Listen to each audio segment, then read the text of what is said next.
दोस्तों, इस शो में हम चर्चा करने वाले हैं पाम ऑयल की खबर इंडोनेशिया से। गौरतलब है, इंडोनेशिया संसार में सबसे ज़्यादा पाम ऑयल उत्पादन करने वाला देश माना जाता है। नमस्कार दोस्तों, मैं colonel Ajay, CEO Ajay astro first global astro finance digital channel Ajay astro money Guru से आपसे मुखातिब होता हूं। आज 16 अप्रैल सन 2022।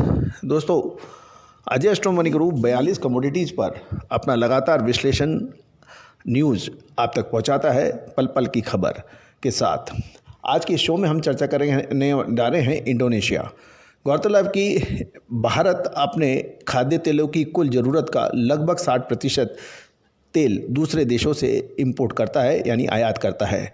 वहीं कुल इंपोर्टेड खाद्य तेल में सबसे ज़्यादा हिस्सेदारी होती है पाम ऑयल की, जो लगभग 60% है। ऐसे समय में दूसरे देशों में पाम ऑयल की कीमत बढ़ने पर या घटने पर भारत के एडिबल यानी खाद्य तेलों पर काफ़ी बड़ा फ़र्क पड़ता है। गौरतलब है कि भारत में खाने के तेल यानी एडिबल ऑयल के दाम पिछले कुछ हफ्तों में कुछ नरमी देखने को मिल रही है, क्योंकि सबसे बड़ी फसल सरसों बाज़ारों के अंदर उपलब्ध हो रही है। इसके साथ साथ एक नया खबर भी निकल के आ रही है कि भारत में खाने के खाद्य तेलों में विशेषकर रिफाइंड ऑयल के दामों में तेज़ी की संभावना बन सकती है। इससे आम जन को झटका भी लग सकता है और इसकी प्रमुख वजह बताई जा रही है कि इंडोनेशिया में पाम ऑयल के अंदर बड़ी कमी दर्ज हो रही है और इंडोनेशिया सरकार बड़े कड़े फैसले ले सकती है।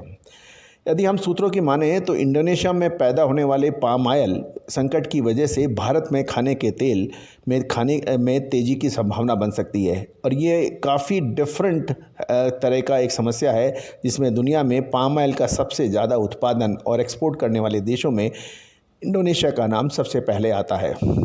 वहाँ पर पाम ऑयल की शॉर्टेज हो गई है और सरकार यानी मलेशिया सरकार को कड़े कदम उठाने पड़ रहे हैं। ये भी एक खबर मिल रही है कि इंडोनेशिया में पाम ऑयल के दाम एक साल में लगभग 57% तक बढ़ गए हैं और इंडोनेशिया में 1 लीटर ब्रांडेड कुकिंग ऑयल की कीमत मार्च सन 2021 में 14,000 इंडोनेशिया रुपया थी, जो मार्च 2022 में बढ़कर 22,000 इंडोनेशिया रुपया हो गई है, यानी एक साल में 57% की बढ़त हो गई है।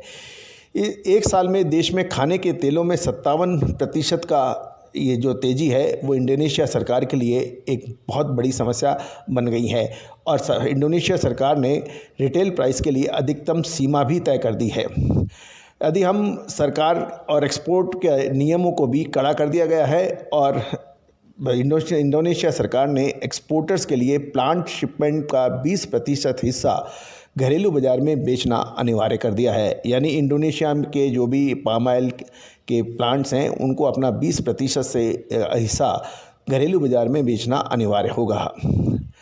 दोस्तों, अब ये भी सुनने में आ रहा है कि इंडोनेशिया सरकार पाम ऑयल से जुड़ी समस्याओं को देखते हुए, किल्लत या शॉर्टेज को देखते हुए वह एक्सपोर्ट पर भी बैन लगाने की बात सोच रही है।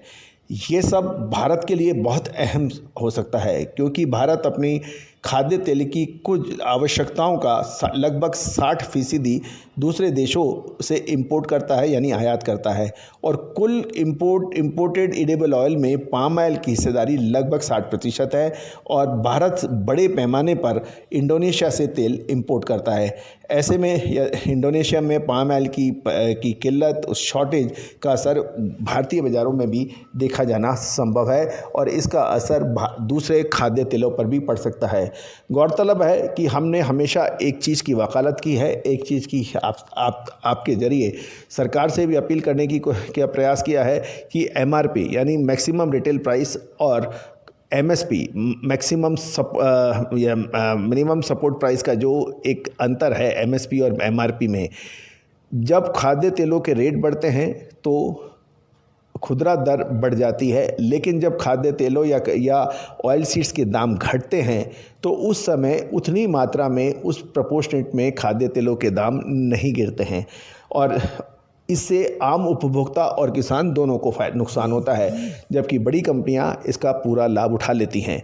अतः ऑयल सीड्स के भावों के अनुसार मैक्सिमम रिटेल प्राइस सरकार निर्धारित करे और बड़ी कंपनियां उन दरों पर खाद्य तेलों की बिक्री देश में करे, इससे आम उपभोक्ता को फ़ायदा मिलेगा और तेज़ी मंदी के फ्लक्चुएशंस का जो फ़ायदा बड़ी कंपनियां लेती है, आम उपभोक्ताओं को परेशानियां होती हैं, उससे भी निजात मिल सकती है। इससे भी महंगाई कंट्रोल करने में मदद मिल सकती है।